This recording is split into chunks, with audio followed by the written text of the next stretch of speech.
So I figured, since I've kind of taken a sabbatical from playing with choo-choos on games, that with all the latest stuff that's been going on as far as locomotives are concerned, might do a little video, just because, whatever. It's not like there's it's not like there's some historic locomotive that's running out in Wyoming right now that's, it's been 8,000 years since the thing was started and run. I mean, it's not like it's a big deal or anything like that. It actually is, and we'll talk about it later. I figure, since that's all going on, we'll play with some diesel locomotives so we can talk about some steam locomotives, and then I figured that since there seems to be a lot more interest in railroading our steam locomotives now that that locomotive is running. These are both manifests, aren't they? That's a high priority. You get to go first. I figured this might be a good opportunity to talk about some things as far as people getting interested in working on steam locomotives. Give you a little bit of history about how I started working on them. Stuff like that. What's a good way to get interested in it? What's a good way to stick with it? To give you my background, I grew up in sort of a poor family, and we never had a lot. My parents did what they could. There was a lot of stuff that I wanted to do when I was younger.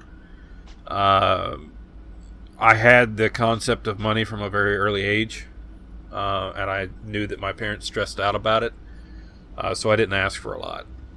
They did what they could, and I was always thankful for it. But there's a lot of stuff that I never had the option to do, and always carried a little bit of a chip on my shoulder because there was a lot of stuff that I wanted to do when I was younger, but just never had the opportunity. But that is what it is. I originally was going to be a mechanic. No one in my family had anything to do with railroads. They never worked on railroads, never really had any interest in railroads. My dad worked in construction. My grandfather worked in a tire shop. That's pretty much the extent of it. My mom worked in customer service. My mom was my real mom. My siblings were step siblings. We never 100% got along. Me and my oldest sister did fairly well, but another story. This isn't for like a sob story or anything like that. I'll talk about that a little bit later too, but just know that I didn't really get around a lot of stuff when I was younger. It was mostly Civil War stuff. We did some of that stuff, and then we did some auto racing stuff too. And then kind of got to where the auto racing I really didn't like it as much. Just truth be told, we were Earnhardt fans, and it got to where going to the races, I got to where I didn't like going to them. This was before Earnhardt died too. But yeah, after he passed away, it changed. So I never really had an interest in trains until I got older. I was probably late teens, early 20s before I had any interest in doing anything with trains at all. I went to Tweetsie Railroad when I was younger, and I remember my mom always told me that I didn't want to ride the train, didn't want anything to do with the train. Told her that profusely on the way up there that I didn't care. I didn't want anything to do with it. And let me get up here where you can actually see something. And and then it turned out that I rode the train like 3 or 4 times because I actually liked it. And then never really thought much about it afterwards. that was sort of my background with locomotives. I didn't really, think much about it. Like I said, I was originally going to be a mechanic. Did that up until like 2008 when the recession hit. The shop that I worked at was about to go. I mean, it got dead. I was out of work for about 8 months. And then after that, I had to work a string of really shitty jobs that, didn't care for. One of them that I worked at for 3 years that I absolutely hated every single day that I was there. But, that's all I could do. I actually ended up quitting that job to go to work another job. That job didn't work out, and I was out of work for almost another year. And there just wasn't jobs to be had. I had tried at that point to go with the railroads, but the railroads were really iffy on who they were hiring, because it was like those were the standby jobs. That was when the economy was maybe possibly getting ready to turn around. And, the railroads are still kind of iffy about who they hire. They say they hire you, and then you go out there and you work for a bit, and then it doesn't pan out. I talked to them, and just things didn't pan out like that. So for a year, I was basically out of work. Probably could have collected unemployment if I wanted to, chose not to. That was just the thing with me. I don't ask for handouts because I'm a idiot. But that's just always the way I was. I don't like asking people for money. I don't like asking for stuff. It's like I'm a hard ass when it comes to that. It's like if I can't earn it, then I don't want it. I don't want stuff handed to me. And that's just the way I am. I'm not trying to say my moral high ground or anything like that. I'm just saying you have to understand something about me. This is my mindset. I don't talk about this a lot either, so bear with me. But yeah, I mean, I was out of work for almost a year. I had to move back in with my parents when I was like 26. They were both out of work too. When I was working at that really shitty job, I was only making like $300 a week. $300 a week if I was lucky.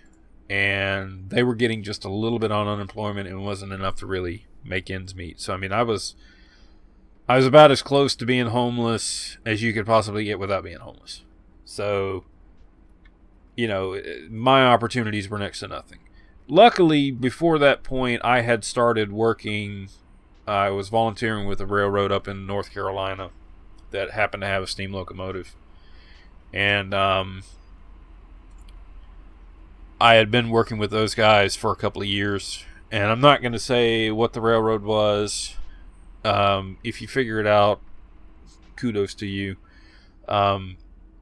If you figure out who the hell I am, I don't care. Just, leave me be. But yeah, that actually ended up opening a door to where I am right now. But I won't go down that rabbit hole with it. But just know that I was working with them, and I kind of had to quit doing that for a while, and it really bothered me. And, my family went through a really, really bad time. There was an argument. I wasn't involved with it. I refused to take sides in it. It divided my family right down the middle. Half of my family doesn't talk to the other. Everybody blames everybody else. I'm basically on an island by myself. Yeah. I'm not trying to bore you with my family history. I'm just trying to give you a background of that's where I came from before I really got into railroading. It was never in the picture as a possible I could make a career out of this, or I could get to work on this stuff until, I went through all of that. And it also, I'm trying to kind of paint a picture of this is the stuff that I deal with on a daily basis. So I'm trying to kind of kill two birds with one stone. This is stuff that I've dealt with that's kind of shaped me into the curmudgeonist asshole that you hear in these videos. And also, where my mindset is as far as how I approach things, how I learn things, and how me personally, just kind of my thought process going towards everything. I try and earn everything that I get. That's just my mindset. I'm not satisfied unless I feel like I earned it. I can't stand it when it feels like something was handed to me. It aggravates me. It's like, no, I have to do it my way, and if I can't do it my way, then I won't do it. Long story short, that's a little bit about my backstory. So, I said that I was working with this museum up in North Carolina. We had a small steam locomotive. We took it different places. That was sort of how I started getting my connection with people that were associated with bigger steam locomotives. That's how I started getting my ends with that crowd. I just want to say this. I've always felt like I'm on the outside looking in as far as big steam is concerned. J, 765, UP, which that's everybody. Everybody's on the outside looking in when it comes to UP steam. That's just how it is. Because UP, if you don't work for UP, you don't touch UP steam. There's very few exceptions to that rule. But that's always how I felt. I've never really felt like I'm in it, even though some people would say, dude, you're totally in it. And it's like, I never felt like that. I will say this, that steam railroading stuff and railroading in general is going to feel cliquish. And that's just because the picture that I kind of sort of half-assed painted for you about the way that I am is sort of the way that a lot of those people are too. A lot of them are not quite as hard-lined as I am. They have a better appreciation for it, which is something that I haven't had the ability to enjoy it for what it is. For me, it's one of those things where I'm working towards something, and it's, eye on the prize sort of thing. And that's probably a bad analogy for it, but it's always, I'm like focused on what I'm doing. I never really stop and take a step back and say, yeah, I'm really doing this, and why am I being such a hard ass for? It comes from 10 really shitty years. That's why. It's because I'm never happy. People that work with me will tell you I'm never happy. It's still the same. I'm not the bundle of joy that I may come across on these YouTube videos, and that's a joke. Don't. I see you rolling your eyes. Don't. So anyway, for those of you that want to, get interested in steam locomotives, the first bit of advice that I can tell you is, don't come into it expecting anything. When I first started working with the group up in North Carolina, and I apologize if I sound nasally, the weather here is crazy. The humidity's dry one day, humid the next. My nose can't make up its mind whether it wants to run or be completely stopped up. So, bear with me on that. When I started working with the group up in North Carolina, let's see, which way is this guy going to be? He's going to be this way. When I first started working up there, I didn't go into it expecting anything. I knew they needed help. I knew that they were having problems. I talked with the guy that, they're going this way. I talked with the guy that was over the steam department at that point, and I paid my dues.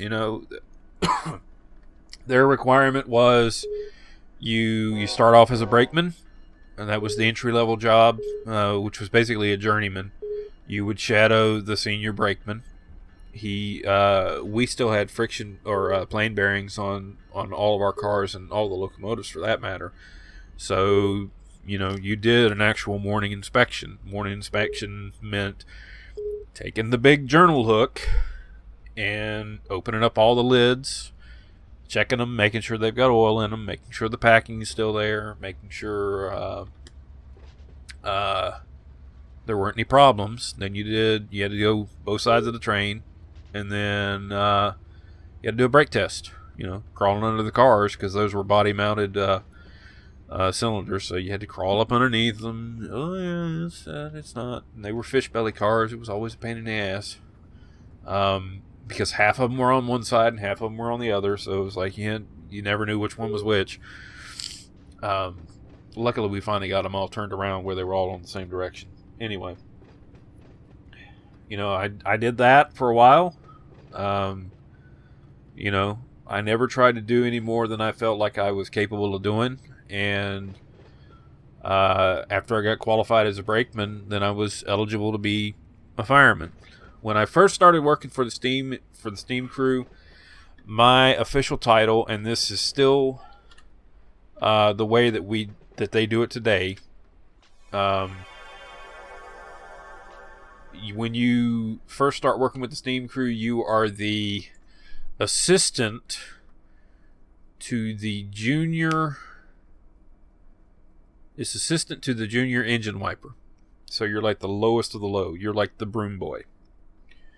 And that meant you get all the shit work. So you go up there and let's go to San Bernardino.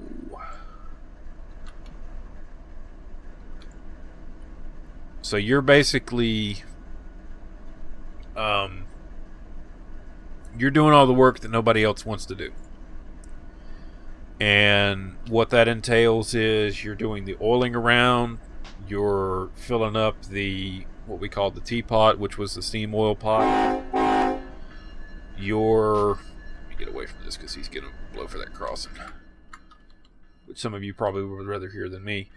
You do the oiling around, you do the greasing, you put the steam oil in, you oil up the air compressor, you're topping off with water, you're doing the water treatment, all that stuff. A few hours worth of work. You're doing all the dirty work. You do that for a while, then we would teach you how to spot fire, which is basically hostling. Once you get used to doing that, it really depends. We tried to train as many firemen as we could. Some people moved up faster than others. It really didn't matter too much about, how much time you put in. It was really about, whether you showed the effort that you wanted to learn it, or if you were just somebody that, you're here for whatever, sort of thing. I guess that's kind of the best way that I can explain it. Why am I doing this? There's a switch right there. That's the best way that I can explain it. It wasn't so much about time. It wasn't based off of seniority. I am holding onto a train, ain't I? It wasn't about all that. It was about, how much interest did you show? Are you someone that we can trust? Because steam locomotives are dangerous. And that's something that you need to consider if you're thinking about helping some of these places. Is steam locomotives are dangerous. And that's one of the reasons why the crews are kind of cliquish. You can't just put anybody up on a steam locomotive. They can get people killed. They have gotten people killed. So there's a certain level of trust that's got to go into it. And this is railroading in general, too. They don't want a bunch of kids or foamers running around that could possibly get themselves killed or get somebody else killed. That's just the way it is. So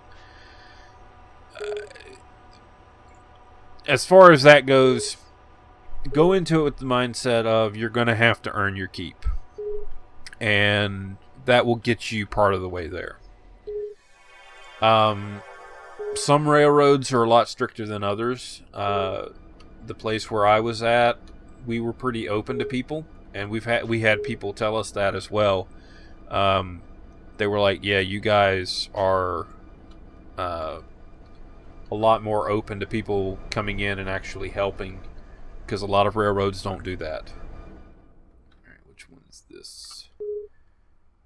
This is LAC. This is going into Cajon.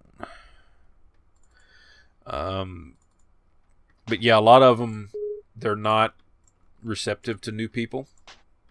They don't like people. I won't say that they don't like people doing that, but it's a trust thing. Railroads are about trust. Do you trust the person with your life? Is basically what you're asking.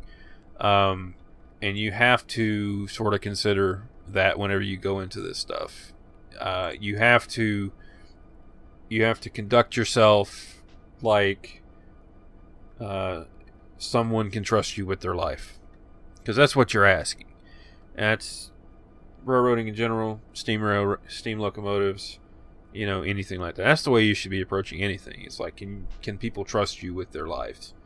And I think that's the reason why a lot of people get excluded from certain things, is because don't be the guy that comes in and say, "Hey, I saw, did you see such and such on this and this and this, and then that train," and talking a mile a minute about trains, because that's a one-way ticket to you ain't going with us. It's go into it calm. As I tell people, it's sit down, shut up, yes sir, no sir, that sort of thing. Don't get too big for your britches, because that is a one-way ticket to nowhere. Where am I going?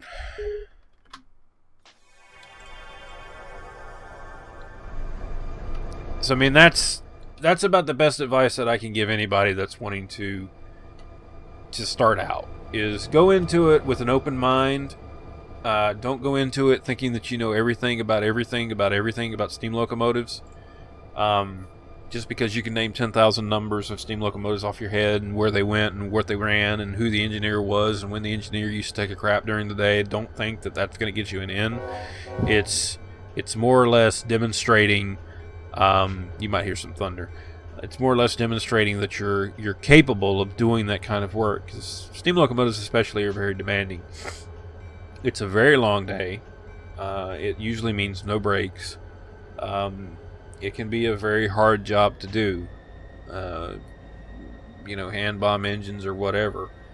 I always made it a point when I was working there, because I knew the other guys had a family. They were married, or they had kids, and they were working late jobs.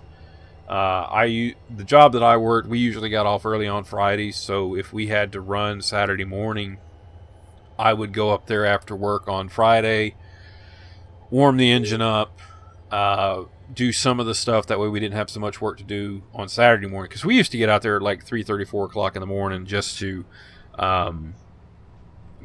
get everything ready. So we started doing pre-fires the day before, and I was usually the one that did it.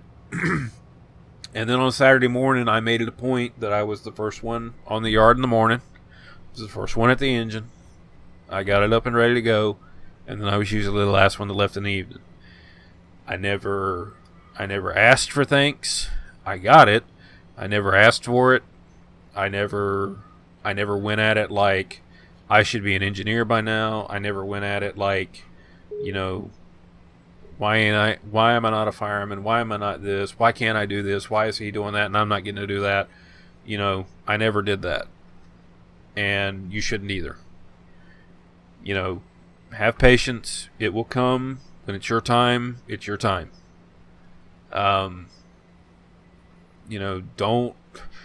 Don't try and get too far ahead. Don't think people are treating you, people are being mean to you, just for the sake of being mean to you. Just know that it's more than likely because there's more at play than what you're understanding. You're only seeing it from one perspective. What is what is one of the ways that I've heard it talked about?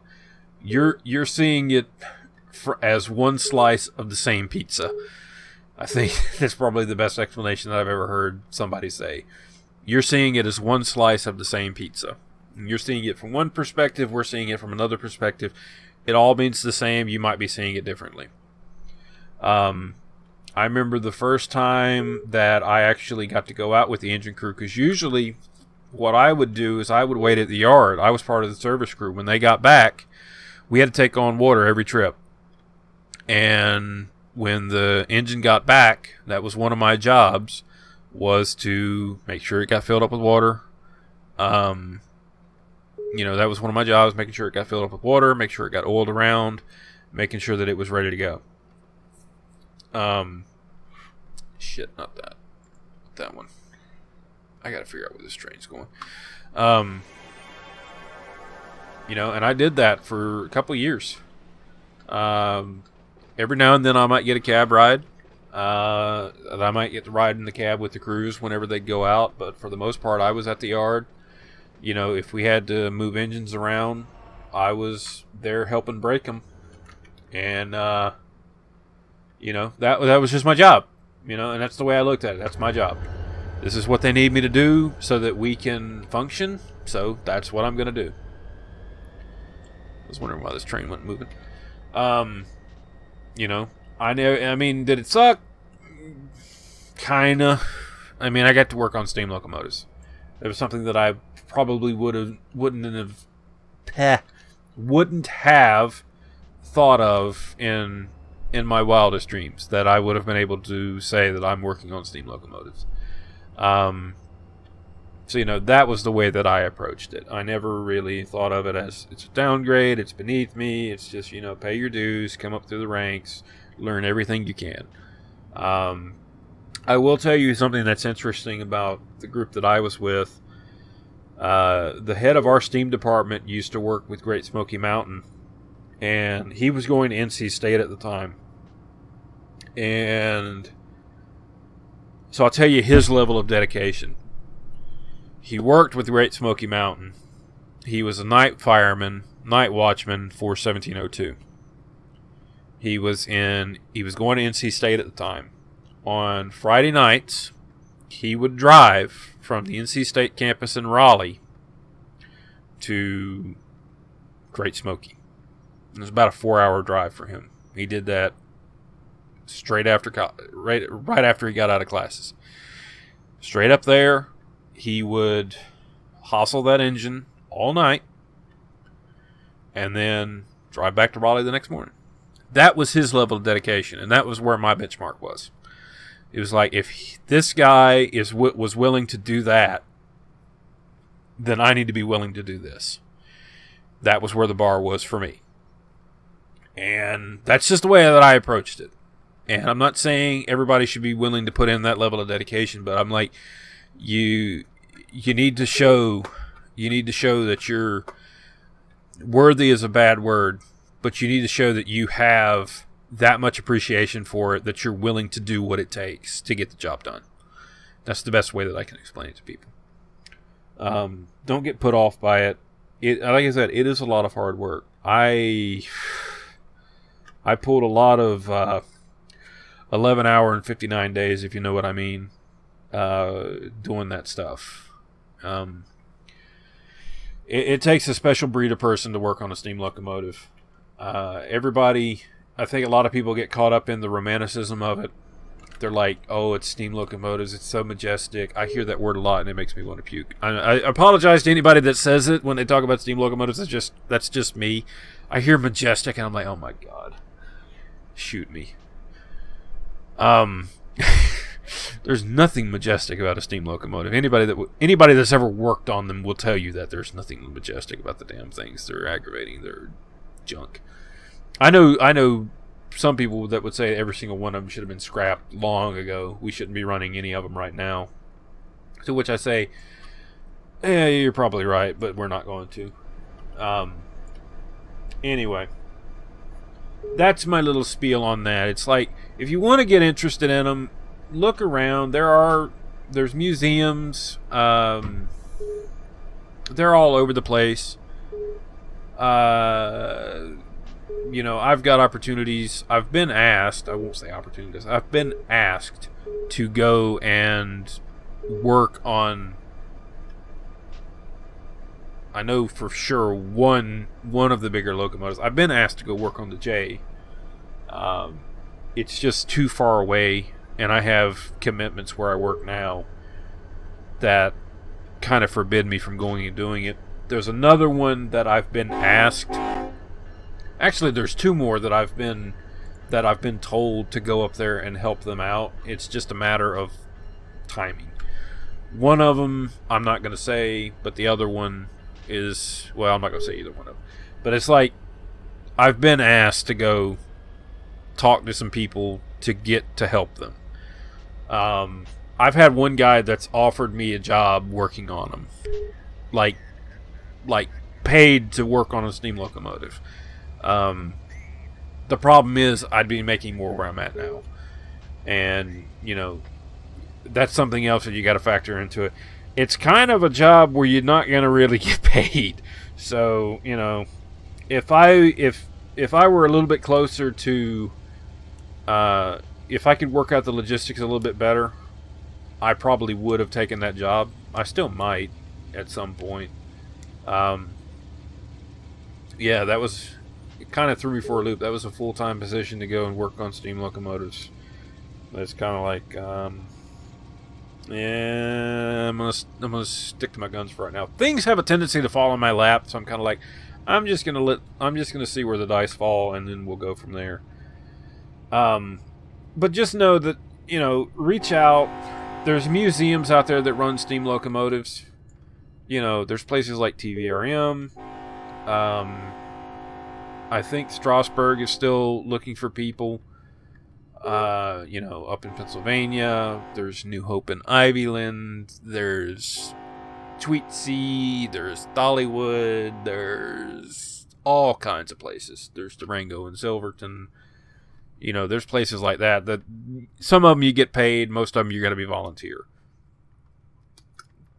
You know, TVRM's all volunteers. They have a paid crew and some stuff. There's other places that are scattered all over the place that have them too. So, you know, it is a possibility that you can do it. It's just a matter of, you know, paying the dues to be able to do it. That's about the best way that I can explain it. Anybody can go in there and learn the craft. And it is a craft. That's something that you have to understand. It is 100% a craft, and you have to treat it like that. You have to treat it basically like a job. Nobody's going to hand it to you. Nobody's going to, you know, come in and say, this is how you do it. A lot of stuff you have to learn. Like when I started with becoming an engineer, I trained under a very good engineer. But, you know, the stuff that he would flat outright tell me was very limited. And really all the engineers that I worked with were like that. They were kind of hands on the chest, you know, hands folded in the chest or hands clasped together, you know, kind of just standing back, kind of looking down while I'm on the stick and just kind of watching, you know, because they know they've been over that before. They know, you know, they know what's coming up. They know how to respond to it, and they're just kind of sitting back and they're seeing, well, how's he going to handle it? Is he going to freak out? Is he going to recover from it, or is he going to ask a question? You know, that's the sort of thing that plays into it. I've been there, and you would think that it's judgment, and you're absolutely 100% right. It is judgment. They're trying to see how you react to something, because one day you're going to be out there on your own, and you have to be able to make those decisions on your own. And they're testing you. They want to know how you're going to react. So when I was being trained, my instructor, I mean, he showed me the ropes. He said, he said, usually around in here you do this, and you might grab a little bit here, and he said this is usually how I stop, and that was about the extent of it. And he says, there you go, seat's yours. And that was it. And and the way I went. And if I made a mistake, he would basically say, he says, you did that a little bit too late, or you grabbed a little bit too much here, or you did this, you probably shouldn't do it like that. You should do it like this. And then, and it was never holding your hand and saying, you do this here, you do this here, you do it like this. There's no manual.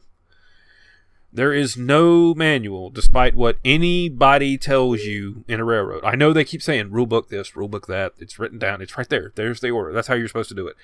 Throw it out the window. 100% throw it out the window. It's a guideline. That's all it is. It is 100% a guideline. There is no manual. It's not like an airplane. That's about the best way that I can explain it to you. It's not like an airplane. There's no QNH. Or, no, I'm sorry, not QNH, QRH. There's no quick reference handbook. It's not turn to page A to pull train over Cajon Pass. If it's X number of tonnage, you should be in notch 8 when you go past whatever. Or you should be in dynamic whatever coming down this grade. There's no book. It is 100% in your head. You have to be able to critically think about a situation that's in front of you. You have to consider what's behind you. You have to consider what's coming ahead of you. And you have to be able to think on your feet. And that's how I was trained. Like I said, I got pretty much a general overview of it. I ran over our territory and got shown, this is how this engineer does it. And that was about the extent of it. And like I said, he was observing. If I made a mistake, he would, offer a suggestion. He wouldn't tell me what to do.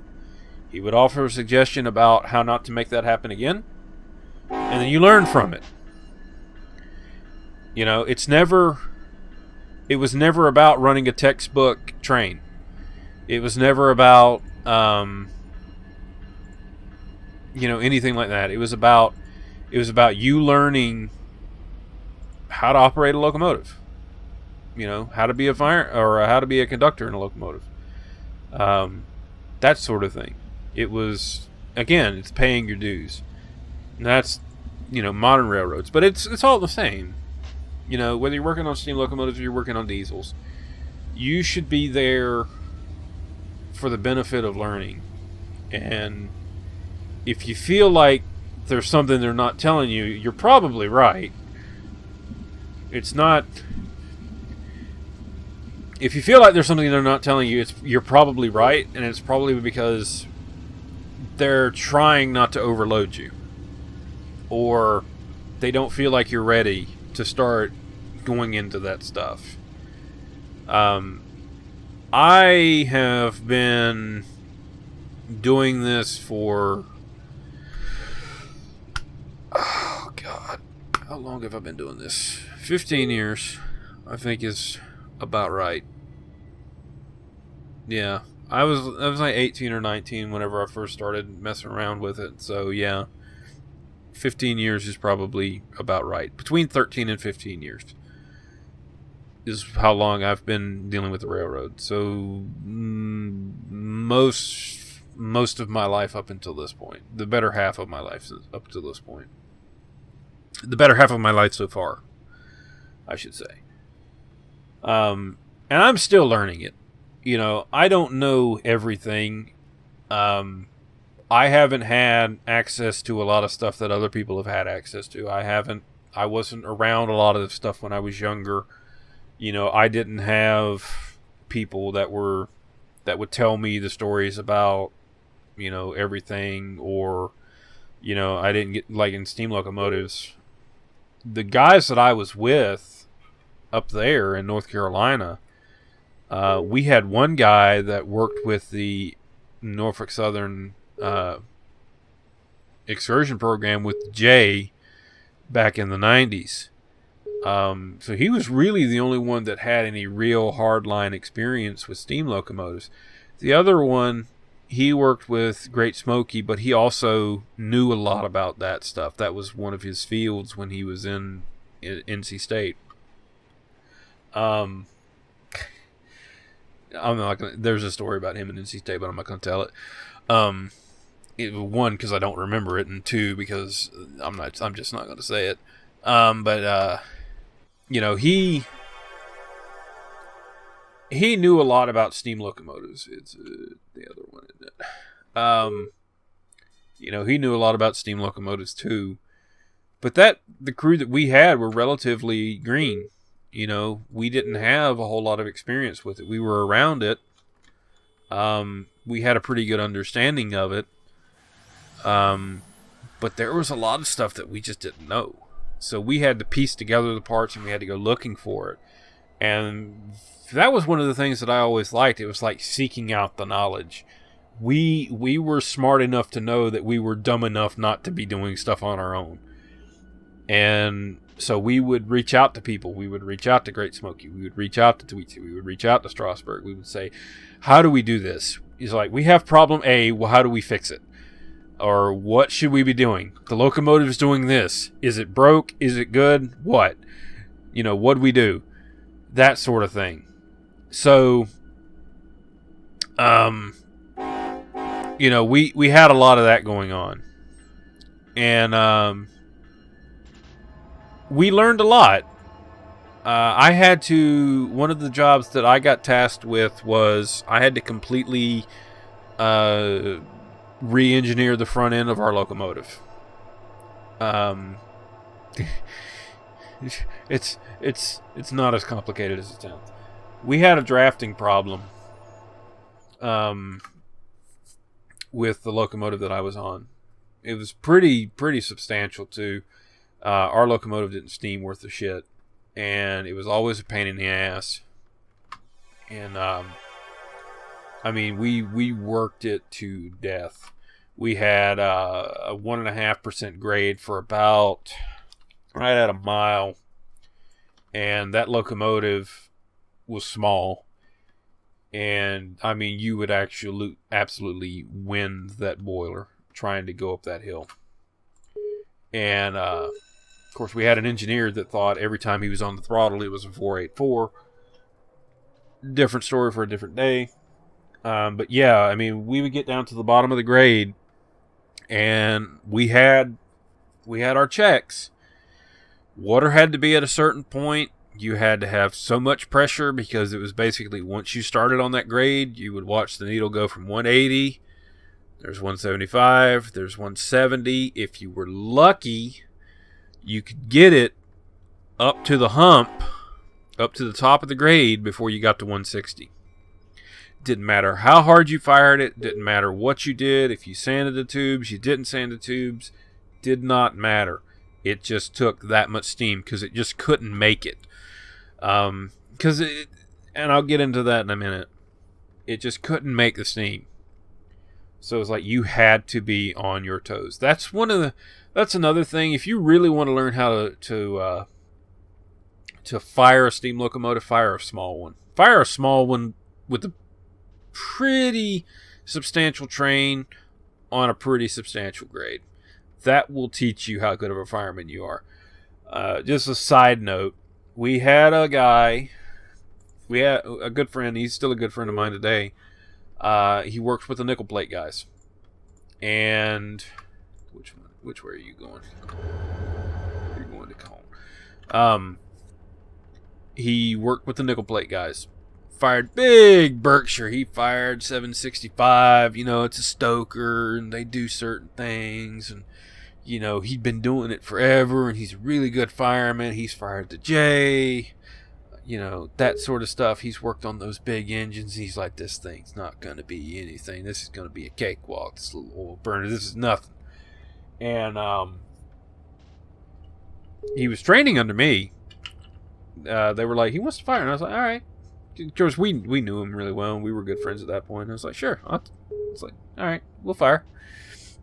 So, I just gave him the overview. I said, that's the oil valve, there's the atomizer, blower, and then we had a, what did we call it? The booger blower. It was basically it was a steam line that ran down to the oil line. We could isolate the oil line, like if the oil pipe got some sludge stopped up at the burner, we could blow steam into it to blow out the blockage. We could either blow it back into the tank or we could blow it back into the firebox. So it was basically blower, atomizer, and then that blowout. And then, yeah, that was it. And then we had a lifting injector, which was always a pain in the ass. I had to show him because 765 has a feed water pump, and it has a non-lifting injector. So it's down in the floor, I think. Don't quote me on that because I have to look at a picture of the cab, but I'm pretty sure it's the one that's in the floor. So I mean, they've got the big lever on them and everything. And he pretty much understood firing, so I wasn't really worried about all that. I just, it was basically, I'm just there watching him, just making sure that he doesn't do anything stupid. So he's firing, and he had a pretty good handle on it. He understood the oil valve. He'd never really worked on oil burners before, but I just told him, I said, it's basically the same thing with a coal burner. You're watching the stack, you're watching the water, you're watching the pressure. It's a clock. You're round and round. You go water, stack, boil, or water. Well, let's see. Water, pressure, stack. Water, pressure, stack. That was my circuit. When you got done with that circuit, then you'd kind of lean out and you'd watch the railroad, and then you kind of look over at the engineer, you see what he's doing. There was one engineer that I always kept in the corner of my eye because he would fuck with that throttle more than people I ever knew. Because I got to the point where I could listen to the engine. I didn't even have to look at him. I could just listen and then just have my hand on the valve and just open it up a little bit more because I kind of knew. But I had one engineer. He would come out a little bit and then he'd go back in a little bit and then he'd come back out, and he would fiddle with it. And I was like, just pick one. But he was firing for the Hog, which was the one that used to work with N&W. So he was on it. He would work it down the hill. We would set up the brakes, and most of the time we'd let it drift, but he would always work it a little bit. And he did all right. But here's the thing. He was used to a stoker. And on a stoker, you can go back and forth with it. You can put a lot in there and then you can back off because you're putting a solid mass into the firebox, and it takes a little bit to burn. Most stokers, from what I've been told, I haven't had the opportunity to work on one, but most stokers, the heat response is fairly quick. On an oil burner, it's really quick. You open up the valve, you got heat coming. Coal burners, even with a stoker, they're a little bit slower to respond, but it's still pretty quick. As soon as you start putting it in there, it's pretty quick to respond to it. He was used to that.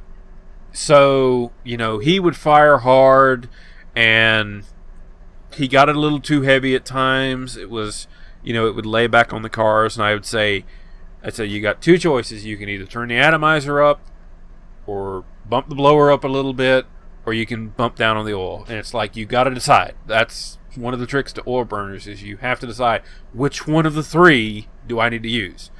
Is it because he's not drafting enough?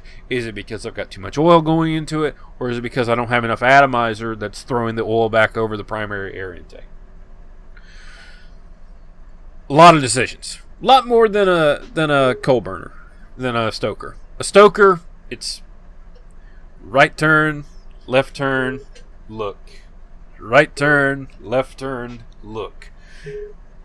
Ore burner, it's pull here, turn here, look back, turn here, pull here, look back, look back. It's a pain. So he was doing all right at first, and then he goosed him. So we're coming down the hill.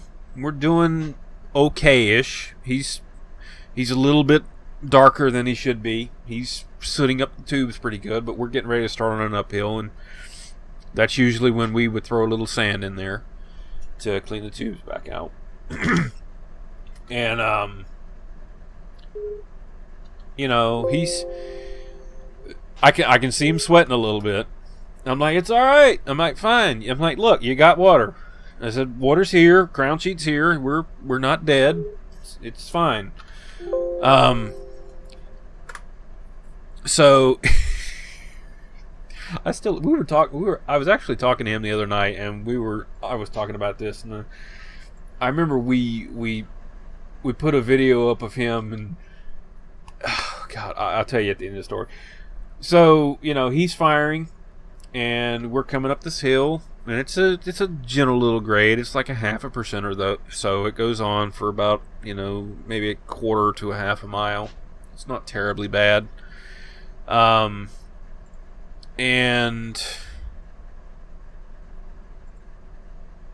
he's starting to sweat it. He's like, man, I can just tell he's starting to sweat it. It's like, oh, I'm fucking up. And it's like, well, you know, you just gotta have to take it in stride. And it's like, I'm here. I know what has to be done. It's like the whole time that I'm watching him, I know exactly what he needs to be doing. But he is determined to figure it out. So I'm just kind of letting him go. And when I see the beads of sweat start turning into bullets of sweat, I say, do this, and then I said, let it settle, and then I might yell over the engineer. I might say, knock it off a little bit. You know, ease up a little bit, let him catch back up before you kill us all. Because that was the problem with that engine. It had a Johnson bar, so we didn't have a whole lot of adjustment with the reverser. So you're either running a long cutoff, or you're running a short cutoff. There's really not a whole lot of in between. And, you know, we had half plain bearing at that point and half friction bearing. So you had a lot of, you know, resistance in the train. Plus, that engine had a lot of resistance in general, too, because of, you know, whatever. So he's working it. We get up. We have a road crossing that's sort of at the middle of the railroad. We call it Midway. And there's top of a hill there, and that's usually when the fireman has a chance to rest, because that's when he starts catching up. And he gets up there, and he's wiping his forehead, and he's just like, man, this thing don't respond fast enough. It's a small engine, dude. It takes, you know, it's got the throttle in that thing is 4 inches wide. It has a single throttle valve, a single double-phase throttle valve. So it has a lap surface on one side, on the top, and a lap surface on the bottom. It's 4 inches on both sides, and it just sucks steam because it's this little switch engine. And I'm like, you open up that throttle, it doesn't matter how much you open it up, it takes a drink. I can sit there and I can watch the pressure gauge. You know, you open up the throttle moving a light engine, it'll drop 5 pounds. And then as soon as he closes the throttle, it comes back. That's how big the throttle valve is on this thing. And I'm like, that's the thing about small engines, is that when they want it, and you got to give it to them. So I coached him through some stuff while we were on the downhill, and I said, we got to get this thing back up, because I said the next grade is a 1.3, and I said, it's a mile long. Well, it's like a mile and a half. It's pretty good ways. I said, the next hill, we're going to get down here, we're going to cross over a trestle, and as soon as we get over that trestle, it's Katie bar the door. It's out, and it's out until you get there. It's a climb the whole way. So we're building it up and building it up, and he's firing like crazy, and we get it up, and I'm more focused on water at this point because I'm like, we got to have water. I'm like, because we're downhill now. I know where it's got to be in order to go uphill, so that way we don't have any issues.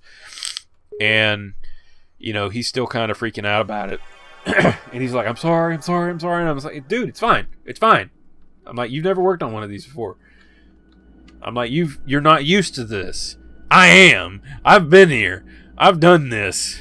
I've gotten yelled at by the engineer. I don't know how many times. I feel your pain. I did it for years before I finally got to the point where I was actually comfortable doing it. So we're doing it, and so we start on this grade. And there's the bridge, and I say, all right, there's the bridge. We get to the other. I said we had a slow order over the trestle. It was a standing slow order, track slow order of 10 miles an hour. So we had to slow down a little bit before we got there, which made it worse. That's what made that grade so bad, was we had to slow down for the bridge. We didn't have to slow down, but we did it because I don't remember if we had guardrails on it or not. And I think it was more so just people could look. But we would slow down on it, and then it's out. So the speed limit was 15, so it was out and climbing. And there was no letting back on the throttle, because if you let back on the throttle, you're screwed. So it was like, you get to that bridge, and I'm like, get ready for it, because I said, he's getting ready to pull it, and it's going to go quick. And sure enough, he pulled it. And, it's like, oh, shit. You just sit there and you just watch the pressure, and it's just falling. And I'm like, fire. I'm like, more oil. I'm like, pour it on, dude. I'm like, he yanked it so much, and, the stack goes black, and I'm like, turn the atomizer up, turn the blower up. I'm like, you got to clear it. So you got it cleared out, and then we're sanding. The pressure's still dropping because he sooted up everything, and still working on it, and I'm still there with him, and we finally got it to where it's stabilized at like 165, and I'm like, just hold it, just right there, like, don't touch anything. And we're going, and he's like, the 1,000-yard stare. Everything, checking this, checking that. He's like a hen pecking for feed. His head's bobbing up everywhere. Water and everything. And I just look over at the engineer, and we're just kind of grinning at each other. And so we get up into the north end of the railroad, and we stop because there's a run around. We run the engine around to the other end of the train. We finally get up there, get the engine stopped. He totally forgets that you got to close the oil valve. I'm like, he's getting ready to stop. He misses it, and just black comes out of the stack. And he gets the valve closed, and we get it settled. And then next thing we hear on the radio is, "Hey, you got a fire under you." And he's like, "Oh shit, I'm sorry guys, I'm sorry, I fucked up this." And we were just laughing. And laughing. I don't think we'd ever laughed so hard in our lives. It was just so funny, because it was like, dude, that's like Tuesday for us. And he was so adamant that he had just like screwed up. I'm like, dude, that's just, that's part of it, man. It's like, you didn't break the engine, nobody got hurt, nobody got killed, you didn't tear up the equipment, you did fine. That's the first time you've ever fired this engine. And it wasn't. The fire was what happened because he didn't shut the oil valve down fast enough. He flooded the firebox, so the oil is pooling up on the bottom of the ash pan, and it's running out. It's running down the primary intake through the damper, and it's just getting down on the ballast. It was a small fire. It wasn't nothing. Hell, by the time we cut it, we were like, fine. They're like, you got a fire under you. You're like, yeah, we know. We got to get the engine out from underneath it. And so they cut us loose. We opened up the cylinder cocks, and the cylinder cocks blew it out. And we're like, what's the deal? Um, but it was funny. He was just like, "Man, I'm sorry, I'm sorry, I'm sorry," and it was just like, dude, we just laughed the whole time. And then afterwards, we made up this thing. It was, I swear to God, it wasn't me that did it. But we made up this thing, and it was like, God, how did we say it? We were like, so tell me, coal firing guru, you got your ass beat by a little 040 tank engine, or something to that effect. And it was just, I always razz him about it. I was like, so you want to oil fire again, huh? And he's like, fuck you. But yeah, I remember the first time the first time during that trip that I was like, this is going to be a good trip, or this is going to be a lot of fun, was on our locomotive. So on a Stoker locomotive, when you go to put water in, especially if you're going to run the injector, you're like, okay, I got to put water in, boiler's getting hot, got to put water in, need to turn the fire back. You don't do that. when you're under steam, when the engineer's using steam on that locomotive, and you got to put water in, you don't cut the fire back, you cut the fire up. Because you're putting cold water into it. Because we didn't have a feed water heater or anything like that. So he was like, he was coming. We were drifting, I think, at that point. So he was like, I got to cut the fire back. I think that's what it was. We were drifting down the hill.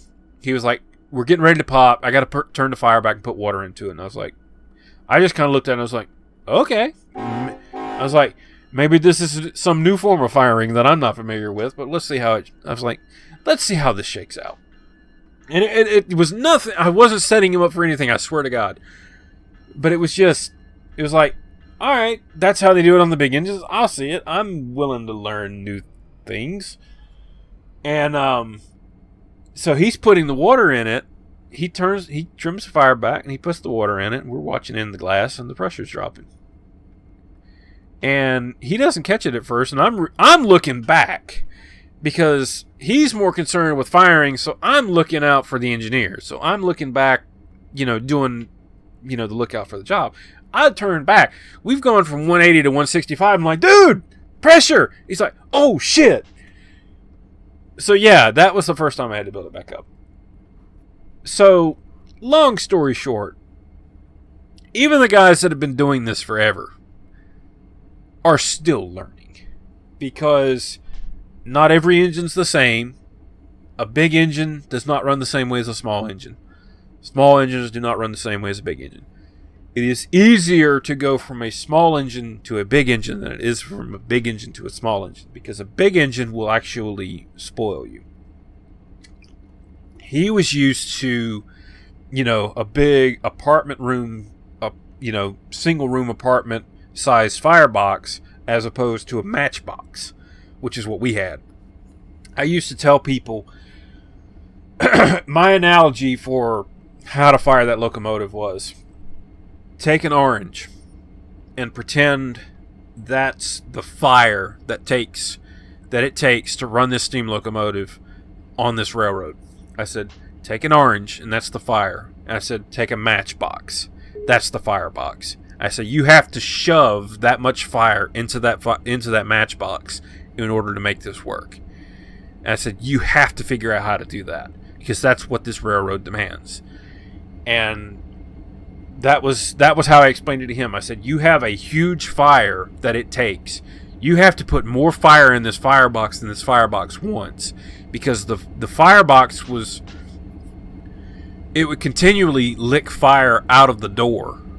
We had one of those hood doors, and it would continually lick for air, because it could never get enough air, because the firebox is completely saturated with flame, and it's looking for air wherever it can get it.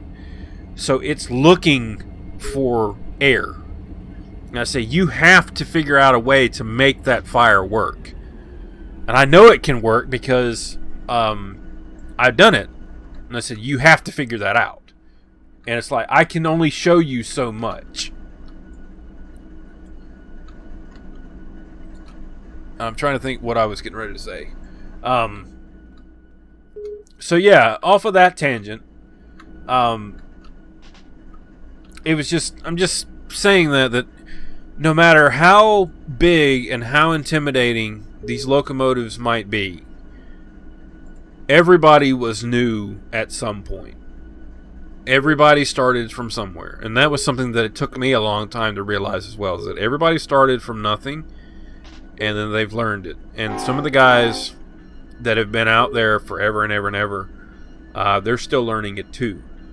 Not all of them. A lot of them know more than others, but that's just the way it is. But yeah, I think what got me off on that tangent, what I was talking about, I had to rebuild the front end of that locomotive. So that locomotive never drafted right, and we tried and tried and tried to get it. And when we were coming up that 1.5% grade, we had made some modifications to it, and everybody was still struggling with it. So I found we had the original prints from Vulcan Iron Works, which was who made it.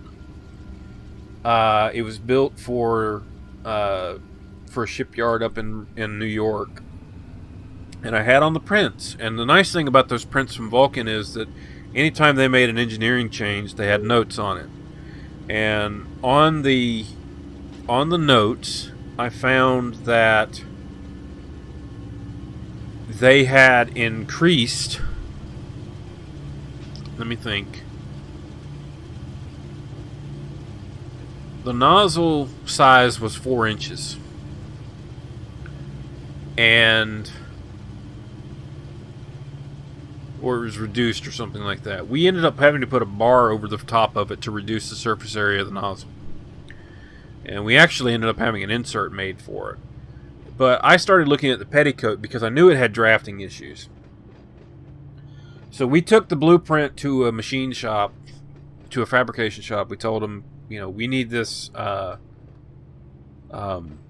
we need you to make this thing for the steam locomotive. We had it built to spec. We had the brackets made for it too that it needed, so that way we could adjust it, have it right where it needed to be, so it would draft a lot better. The petticoat was 2 dimensions for what was from New York shipbuilding. We had the ejector nozzle right where it needed to be, and then it was, if this don't work, then we gotta go back to the drawing board.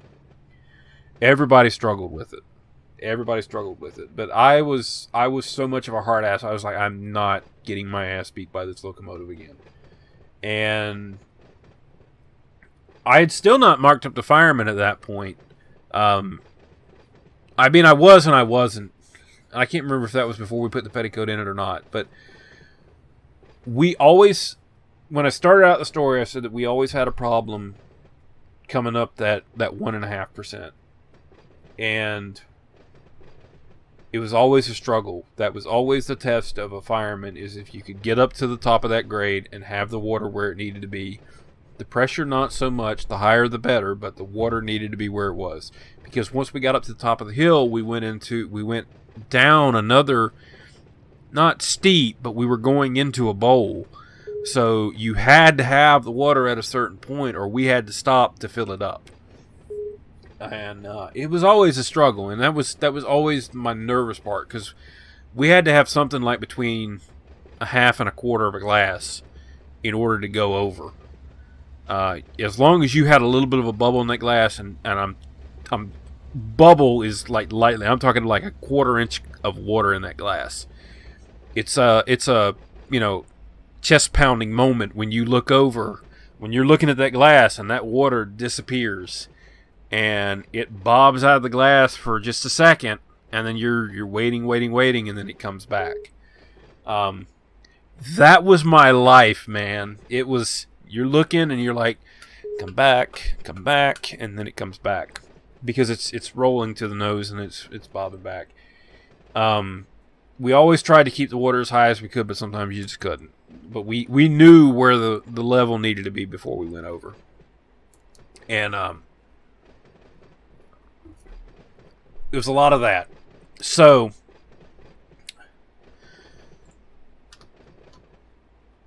I remember one day I worked my ass off. And I was like, we tried everything, and I used to do everything the way that I knew that I understood how to, and the way that I had been trained to do it.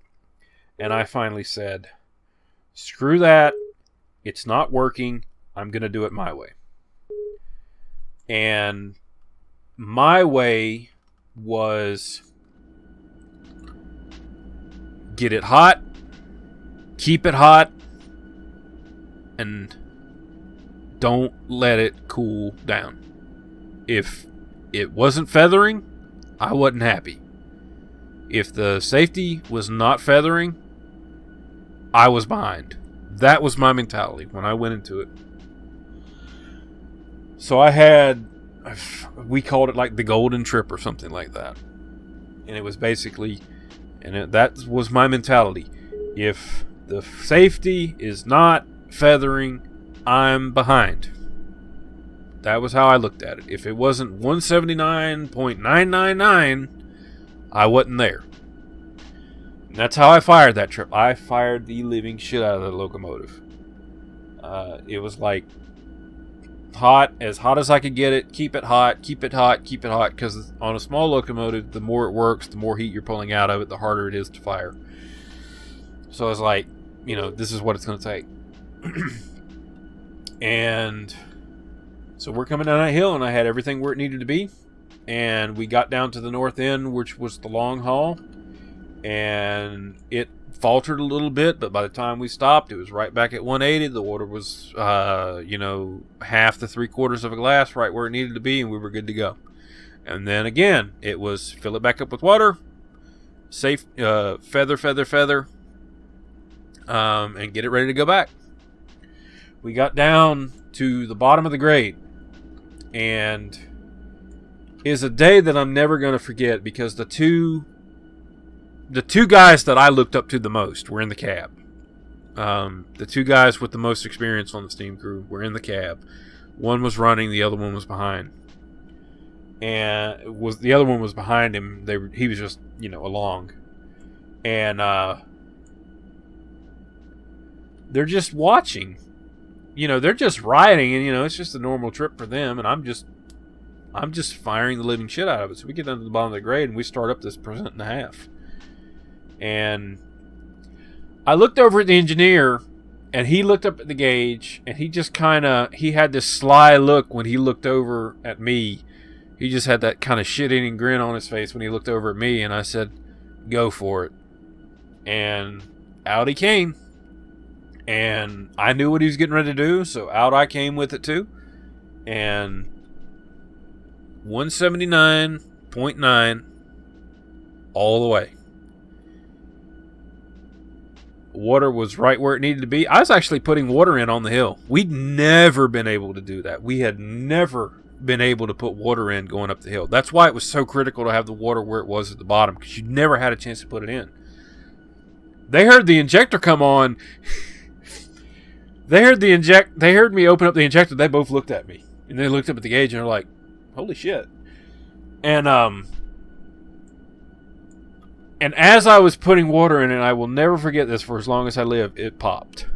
The safety popped, and they're like, "Holy shit, dude!" And I was like, "I ain't playing today." So we, we're going up the hill, and they're like, "God damn."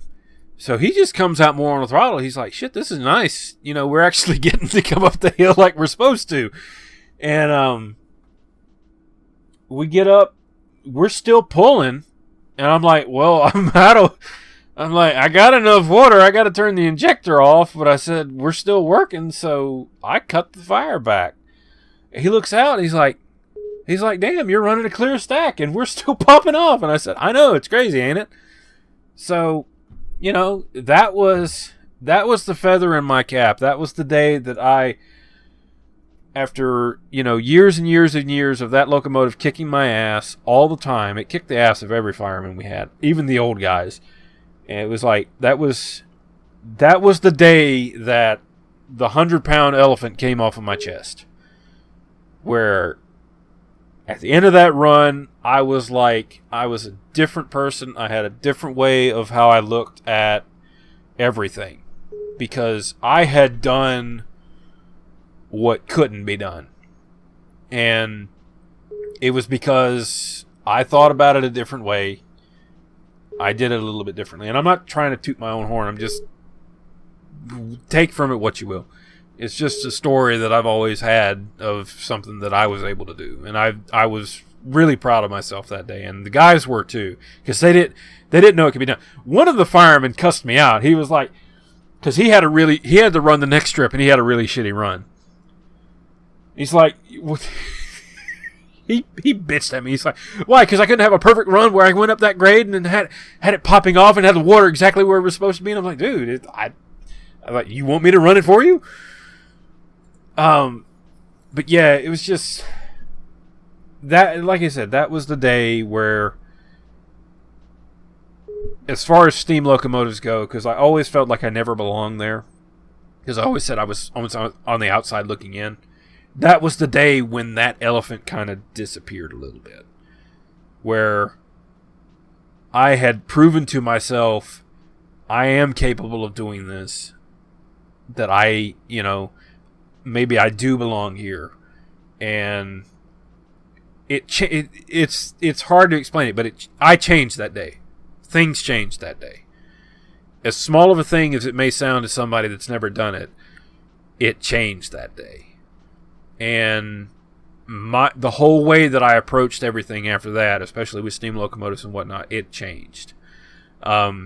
Because I had, like I said, I had proven that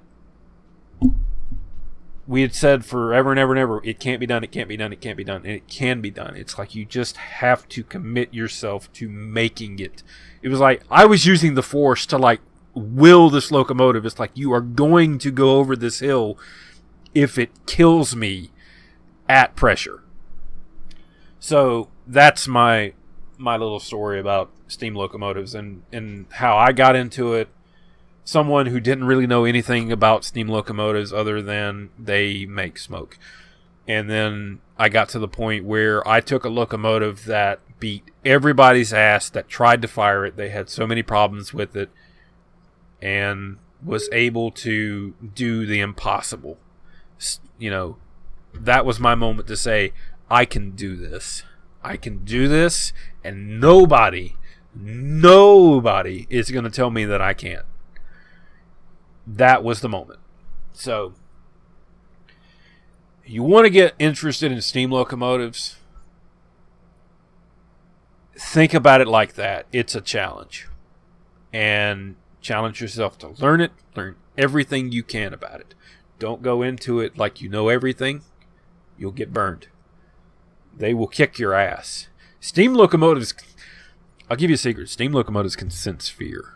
They can. Locomotives in general can sense fear. If you go into it and you're timid, they will kick your ass every time. They will bite you. If you get comfortable, if you think, I got this thing's great, this is easy, they will bite you in the ass. 2 days ago, I had a train almost run away on me. True story. Grabbed brakes. Speedometer, instead of slowing down, sped up. We were sliding. I'm sanding. It ain't helping. What do? I got no dynamics. All I got's an engine brake. So I start easing on the independent. That's all I got. It's like, we're going. I can feel it. I can feel it. I've done this long enough. I know what this train's getting ready to do. And that's the first time running an engine that I've had goosebumps in a long time. Because, like I said, I grabbed the brakes. And instead of slowing down, she sped up. And I said, fuck. And sand wasn't helping. It was helping a little bit, but it was still hauling ass. It was too much speed. I was like, I gotta slow down. There's no dynamic brakes, no nothing. It's like, what do? All you got. The only thing I got up here is, an independent. I got no dynamics. I got an independent brake. I start easing it on. I get to about 8 pounds. Locomotive sliding. You know, I'm coming down probably at that point about, a little over a percent grade. You know, and I got a train behind me. It's like, that's a pucker factor. I look over at the guy that's in the cab with me, and I'm like, you hear that, don't you? He said, yeah. I said, just hang on. And it's one of those things where it was feathering the independent, and alternating and getting some sand, trying to get it to grab, and it finally, I guess the brakes finally picked up some of the sand on the cars, and it finally started slowing down. And it was just slick track conditions. But yeah, it went from everything is routine to everything is going to hell and we're going to die within half a second.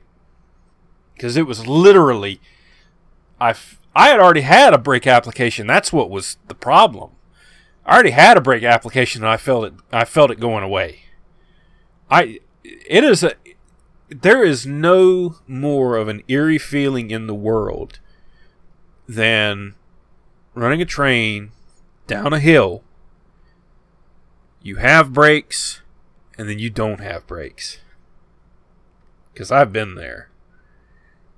And when you feel negative G turn into positive G, and you're trying to stop it, and it ain't stopping, that's your bravery test. Because it's like, how you gotta stop. Now, how you gonna stop?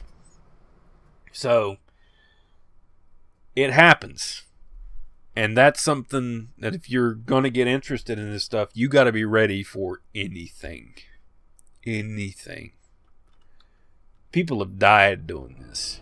People have died working on diesels. People have died working on steam locomotives. They will kill you 7 ways from Sunday and they won't blink an eye. So that's my preaching for now, is that it's dangerous. And what seems like it's routine isn't always routine. Stuff changes. Complacency will get you killed. Thinking you know everything will get you killed too. I never claim to know everything. I've said this before in other videos. Don't ever take me at my word. Look it up. I've been called out on stuff before, and that's fine. I don't argue with people. I'm like, if you say I'm wrong, then I'm wrong. I'm not going to argue with you about it. If I say something, it's either because I've been told that, or I've seen it, or sometimes I take an educated guess. I ain't the smartest person in the world. I ain't the dumbest. I'm still alive. Ain't dead yet, so it's got to count for something, right? Anyway, enough about that. Let's talk about UP Steam now that I've babbled on for almost an hour and a half. We'll call this one 2 hours. Might be a while before I do another one. I'm going to get these engines out of the yard. Let's see what we got up here.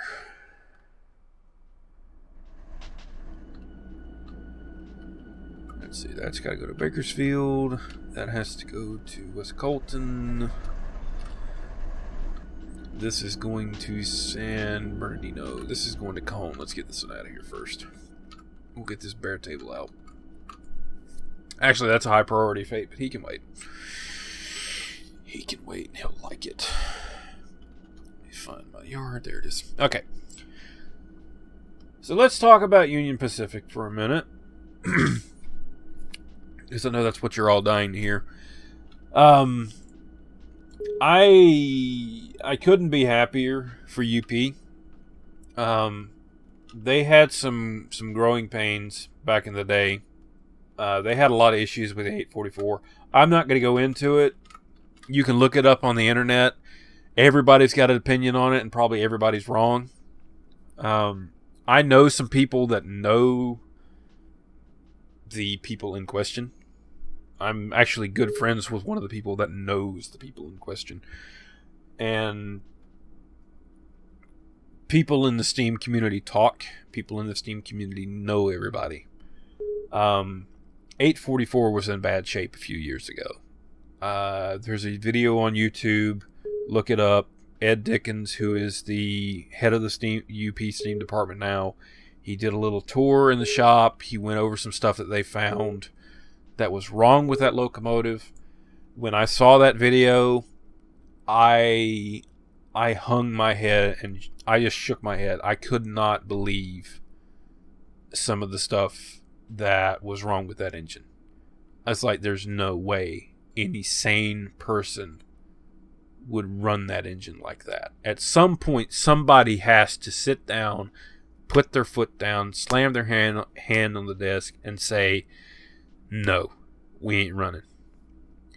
I'm not going to throw out names. I'm not going to get into that contest because I know there's already been, a lot of drama surrounding that engine.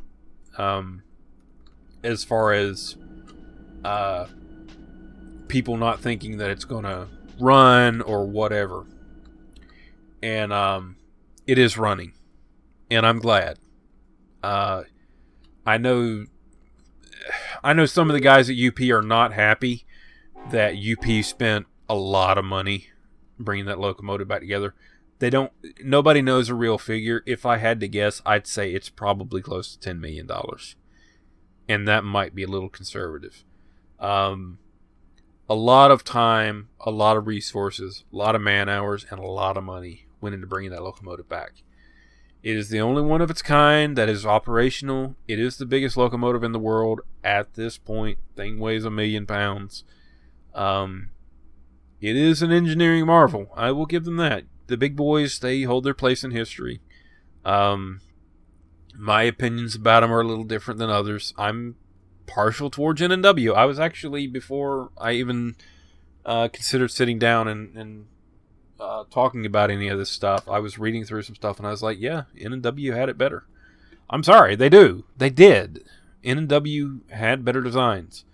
And I said it. If you're upset, I'm sorry. That's my opinion, is that N&W had the better engines. They were more versatile. They were able to make the power better. It's just the way it was. As far as I'm concerned. If other people might have an opinion, that's fine. Am I glad that the engine's running? I'm absolutely glad. I am tickled to death. I will be the first person to tell you I didn't know that they were going to be able to do it. I thought that it was going to be too big. I thought that they were going to run into too many issues, that it was a pipe dream. That, something's going to prevent it from happening. And they were able to do it, and I'm glad. Anytime that we can get one of those locomotives running, for anything, to educate the public, they're going to take it to Promontory Point. They're going to be celebrating the Transcon, the 150th of the Transcon. I think that's great. I think that's the sort of stuff that we need to do, because it's history that's, being able to reach out. We have a generation of people that never thought they were going to see something that big. To see what human beings were capable of at that point in time.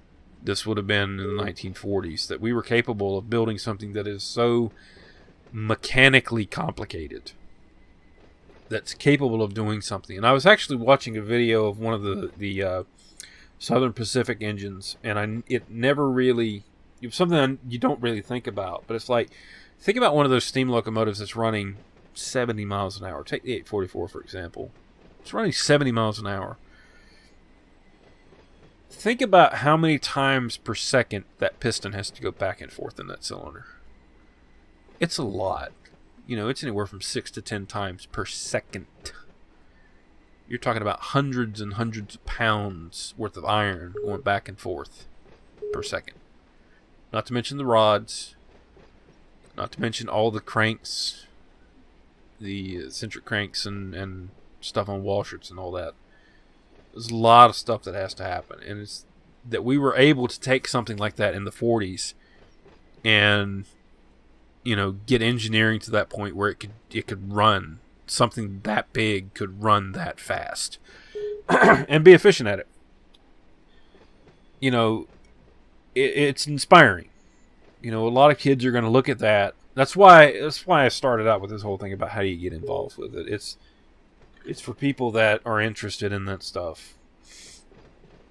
Because there's going to be kids that are going to see that locomotive, and they're going to want to get involved. They're going to say, that's cool. That's what I want to do. It's sort of a thankless job. You're not going to get rich working on steam locomotives. People have tried. It don't happen. Some people can make a career out of it. Not everybody. But, you know, it's one of those things. Try not to ramble too much. Because I've talked enough and I'm losing my voice. But, you know, they've done some stuff with it that I didn't think was going to be possible. They're going to oil fire it.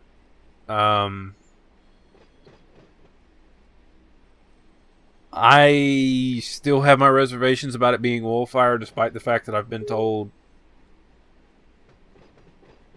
you know, some people they continually say that, you know, well, the 4005 was tested and it worked fine. Okay, the 4005 was an oil burner. I'll give you that. The rest of them were coal burners, so obviously the oil conversion wasn't enough to tell them that they wanted to convert all the other ones. We'll see. Right now, I don't think the engines run over 25. But, you know, if I was Ed Dickens, I would be a nervous wreck. Because, so Wednesday,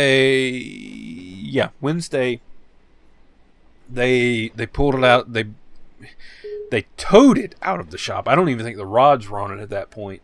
This was Wednesday now. They towed it out of the shop. The rods may have been on it. I don't remember. I have to go back and look at the video. So they pulled it out of the back of the shop. And this is whenever the whistle was blown for the first time. Took a long time to get all the water out of it. So that told me that this is literally like the first time this thing's been fired up to 300 PSI. Because the safeties were going off. And I was like, they're at working pressure. And I'm like, this has got to be the first time they've done this. So I'm already a little bit nervous for them, just out of, this is a really big deal. You know, there's a lot of stuff that can go wrong in these next few hours. So, you know, they're doing that, and I'm just kind of there, like, well, let's see how this turns out. So they do that, and the next day, which would have been Thursday, they started doing the shakedown. An unannounced shakedown, which is not unheard of in the steam community. You don't want a lot of people around. They probably chose that time of night or that time of day, I should say, for various reasons. I would say they more than likely had to pick a time where there wasn't a lot of rail traffic. Just in case they had an issue, or, you know, something to that extent. So they start, it was right around dusk, so probably 5 or 6 o'clock. I thought you had a red, but I guess you don't.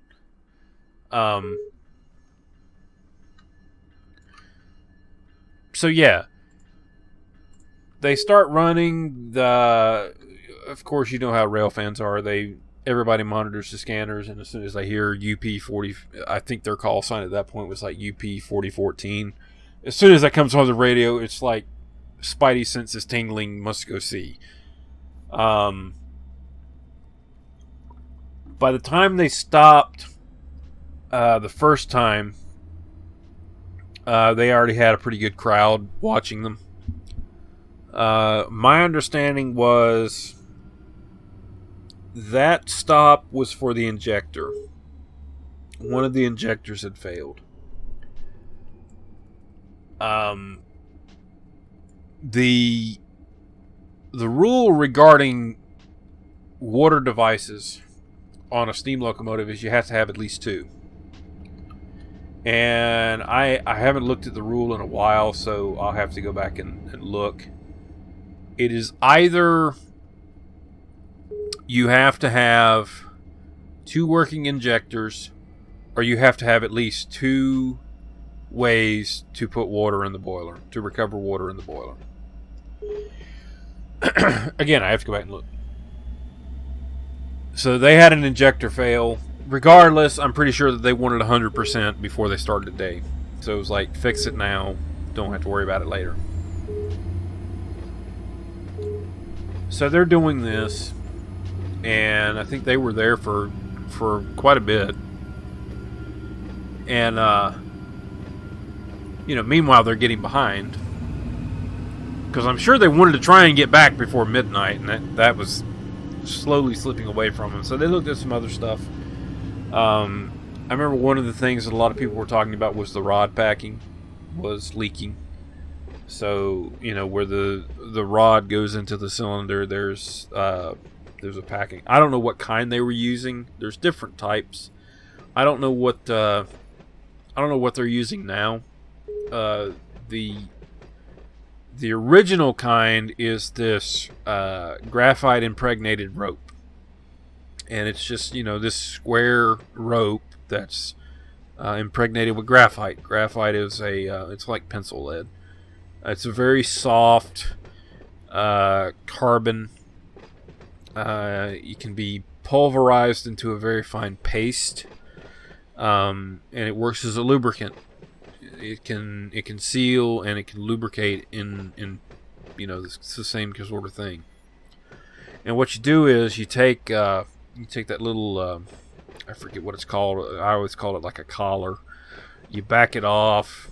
You pull it back. You stuff this packing down in there, and then you put the collar back on it, and then you tighten down these 2 nuts, and you're squeezing it.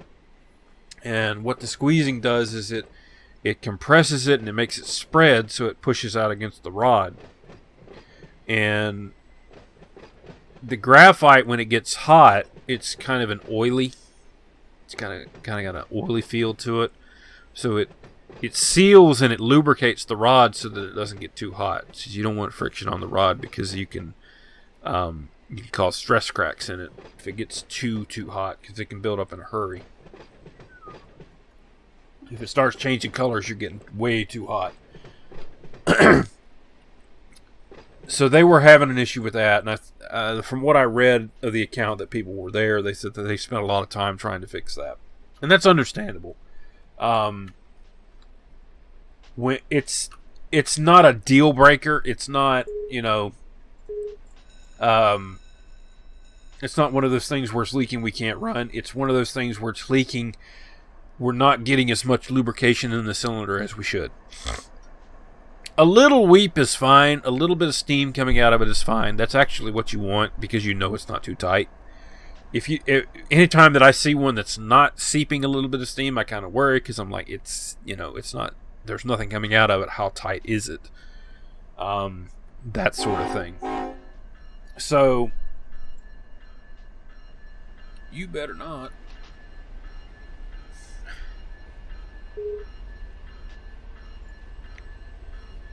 Putting into that.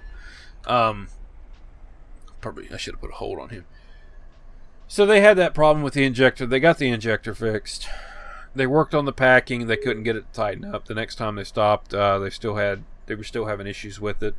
And I think one of the last stops they made, they were having issues with the lubricator. So they've got a Nathan lubricator just like the 844 has. It's chain driven. I'm sure that they primed it before they put it on there. I would hope they primed it. You just turn it round and round and round until you get oil, or you get oil through the lines. They're a bitch to get the air pockets out of, and it doesn't take much. I didn't think they had any lubrication problems, because I saw some pictures of the rods and all. They look fairly well coated. They had too much. So there may have been a problem with the cylinder lubrication. Because if you hear a little bit of a squeak, that's a pretty good indication that your rings are getting dry, and that's not good. But they took it easy. I think they ran 20. They had it was the big boy with the A tank, crew cab, or crew car, and probably a tool car behind them with spare parts and tools. And then they had a diesel behind that as a backup in case all else fails and they can't run back under power. And it can also go into dynamic braking and put a load on the engine so they could do testing. But as far as I know, the testing went well. They did have some issues. The cylinder packing, it seemed like they were the most concerned about. Everything else seemed to check out. They didn't run it fast. I think they ended up getting back to their shop at like 12 o'clock, 1 o'clock in the morning. So some other things to go on with it about this weekend. They ran today. They were headed towards Ogden. I've seen a few videos of it running. They pulled the 844 off of its excursion and they decided to double head it. They're putting it behind the 4014, which I thought was kind of interesting. Typically with the double heading the convention as far as double heading goes, you put the larger engine in the rear. Reason for that is, don't quote me on this. This is what I've always been told. Reason you put the larger engine in the rear is so that the larger engine doesn't split the smaller engine in two. So if you think about it like this, if you put a Ferrari in front of a Pinto and you tow them together and you're towing something behind you, the Ferrari is going to be just snatching on the Pinto, so you could break something. It doesn't always happen, but that's usually how they set them up. Diesels, it doesn't matter because the electronics on them will even the load out. Their computers will even the load out between the two of them, so they pull the same. So one's not working harder than the other, or so they're not fighting against each other.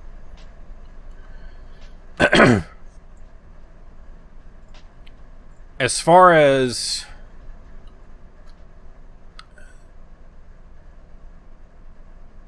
that's going the wrong way, but that's fine.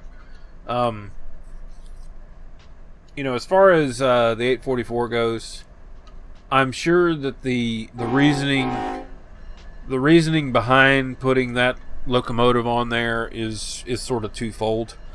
Cool to take two engines to the celebration of the Transcon, and also it's a backup locomotive because they're hauling their normal consist with a diesel in tow.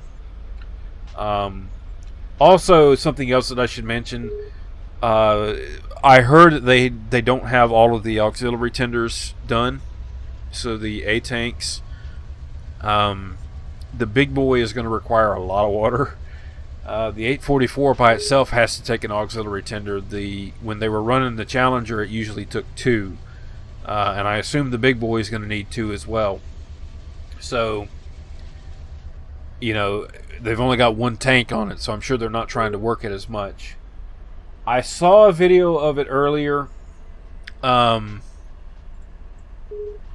them running. It was hard to tell which one was working. The 844 was, or the 4014 was working to an extent. They both sounded like they were kind of working equally. They weren't going very fast. I think they're regulated down to about 25. And you got to remember, the 4014's only had one shakedown run. So there's still a lot of unknowns. High speed is a dream at this point. I'm not saying they're not going to get there, but they haven't done any sort of high-speed testing. They literally came out of the shop on Wednesday, set the safeties. Thursday, they Thursday they did the shakedown run. Friday they probably worked on everything and then got the consist put together, and then Saturday they're on the road to Ogden. So, like I said, if I was Ed Dickens, I'd be a little nervous. Because this has been a 5-year-long project and a lot of money, a lot of hours, a lot of shit that can go wrong. And, you know, got to make it happen. So, I have all the confidence in the world that they're going to be fine. But, you know, there's a lot of unknowns. It's anybody that's ever worked on these things. You know, when you do your shakedown, when you take a lot of stuff off and you do the shakedown run, there's a lot of stuff that you have to adjust. You don't all go back together the same way it did. You have to let some stuff work in. You know, they have a lot of new stuff on that locomotive too. So there's a lot of work in. There's a lot of adjusting. You know, they've got steam locomotives, or they've got bearings that they've got to get worked in. A lot of stuff. Let's see. I want to make sure I get these guys working. So, you know, a lot of stuff that has to be adjusted, tweaked, so that way they can go about their merry way. Which way do I want to bring these guys in? You know, and that's just part of the thing. They're not like diesels. It's not replace a part and then go run it. It's replace a part, run it for a few miles, check, measure, check again, measure again, let it cool down, check it again, then measure it again, then heat it back up, check it, measure it. You see, there's a little bit of a pattern there. That's the sort of stuff that you have to go through with steam locomotives. You have to let it go through a heat cycle. You have to check it, then check it again, and then check it again, and then keep checking it. It's never going to work the way that you think it should. It's going to work the way that it wants to work. That's probably the best way that I can explain it. Is a steam locomotive is going to work the way that it wants to work. It doesn't matter how hard you want it to do it. It's just going to do whatever it wants to do. If the stars align, you might get lucky. I got lucky, and, you know, could I make lightning strike twice? I did, but, you know, that locomotive bit me in the ass a lot of times. So, anything's possible, man. I wish them the best of luck. They have a smart group of people working on it. I really wished I could be out there to see it. It's probably not going to be this year. I've got plans for stuff that I want to do this year. The steam bug has kind of hit me again. I'm tired of working on diesels. They're aggravating. We had a locomotive breakdown the other day, and it was just pulling my hair out. I was like, I'm so sick and tired of working on these damn things. So I'm probably going to start working on... I'm going to be talking to some people in the future to start working on steam locomotives, just as something to break the monotony. To, you know, go up and start working on some, and just to kind of get my fix.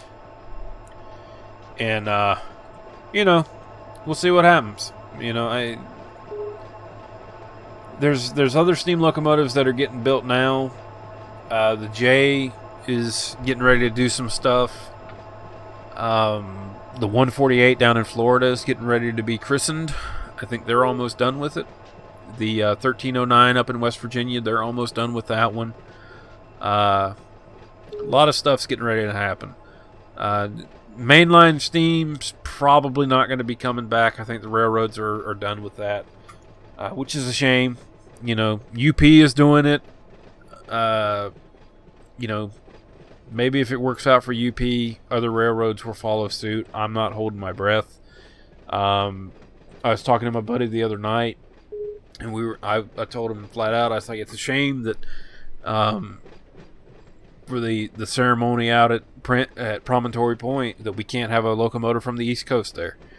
And he says because the East Coast railroads won't let any move over them, and that's pretty much where it is. You know, the East Coast railroads, they don't want anything to do with steam locomotives now. It doesn't make them any money.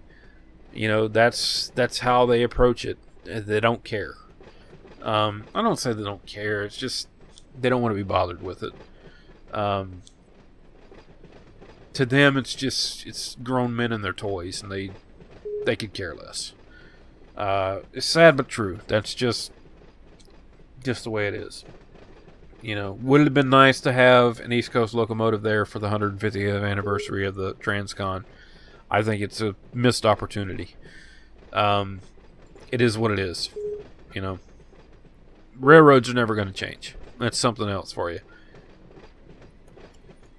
I think I have rambled on enough. I'm about to lose my voice. So, I don't know if this is going to be a benefit to anybody or if anybody's going to watch it.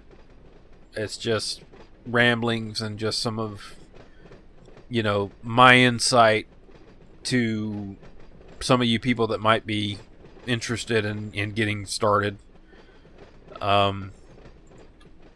It's a big world.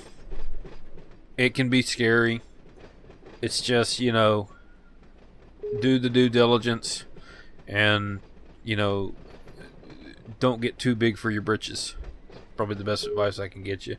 And keep an eye on what's going on with the 4014. And, you know, if it inspires you to get interested in stuff, do it, man. Because I tell you, one of the problems that's facing steam locomotives today is that the knowledge base is getting smaller. And I'm not saying that meaning that people are getting dumber. I'm just saying that a lot of the older guys are dying off. And, you know, they need people to pass it along to. And don't expect them to pass it along for free. I mean, you got to earn your keep. But, you know, when they're gone, they're gone. We've already lost too many that took a lot of their knowledge to their grave. It's a sobering thought that one day there might not be any steam locomotives running because there's nobody that knows how to run them. And it's a very real possibility. Anyway, I'm done rambling for now. I've gone on for almost 2 hours. Watch the videos of the 4014. I might do some more in the future. I might do some more stuff with the 844. I don't know yet. It just depends. So with that, I will see you next time. Bye.